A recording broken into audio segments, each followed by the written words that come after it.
You mentioned performance enhancing drugs. I'm curious, when you were competing, how big of a piece of the puzzle were they? And then is this something you've let go where you're at now? It's huge. There's no question, both in bodybuilding and powerlifting, that you can achieve milestones much, much greater than your natural potential.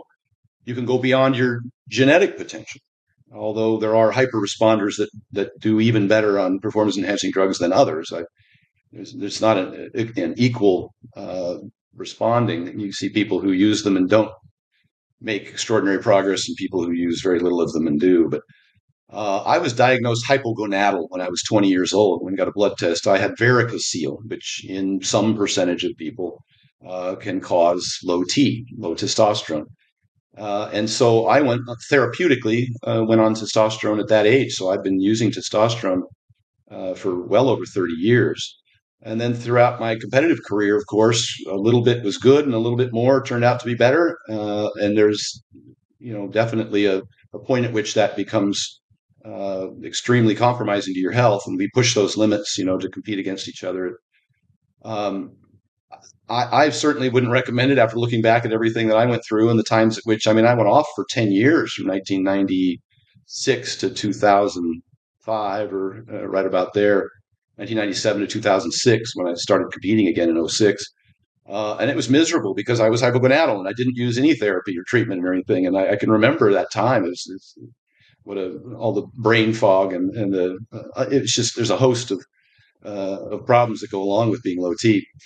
And then as we get older now, I see people who never used testosterone in their late 40s and 50s who are now low T, and it can be a wonderful treatment. The same as a woman going through menopause who might need estrogen therapy, or someone with Hashimoto's who might need um, uh, thyroid therapy. I'm not going to demonize testosterone. Obviously, there's people who, as I did throughout my competitive career, would abuse that. But as a medical intervention for people suffering from very real day to day symptoms, ED, fatigue, weakness, body composition changes, sleep, all kinds of different issues that result. I would certainly recommend that they get a blood test and get therapy if it wasn't correctable with lifestyle behaviors, as I would again with hypothyroidism and menopause. It's been an interesting journey, and I try not to be too judgmental. Obviously, a lot of folks judge what I did throughout my career, but as I said, the things that we do to ourselves, whether natural or enhanced, to accomplish our fitness pursuits, aren't necessarily healthy. And I see a lot of natural athletes putting their body through hell, multiple surgeries and broken bones and concussions, and um, it's just that's the nature of the game. If you want to be the best at something, you're going to put your body through hell. Do you feel like with where the sport is today, bodybuilding, powerlifting, there's more of these drugs being used by performers or less? Or how do you feel it's evolved over the years? It's a little bit of both. Uh, More people are competing now, and so more people are using performance enhancing drugs. You got people that aren't competing on social media that just want to, have an Instagram shoot, that are using them, who may never compete. But we've also seen a huge natural group of people that have come up since it switched from, when I was coming up in bodybuilding, at 6 foot, you needed to be 250 on stage or you weren't going to be an IFBB pro. And I was 158 in my first show. So, and that was all that was there for me. There wasn't there wasn't classic, and there wasn't men's physique.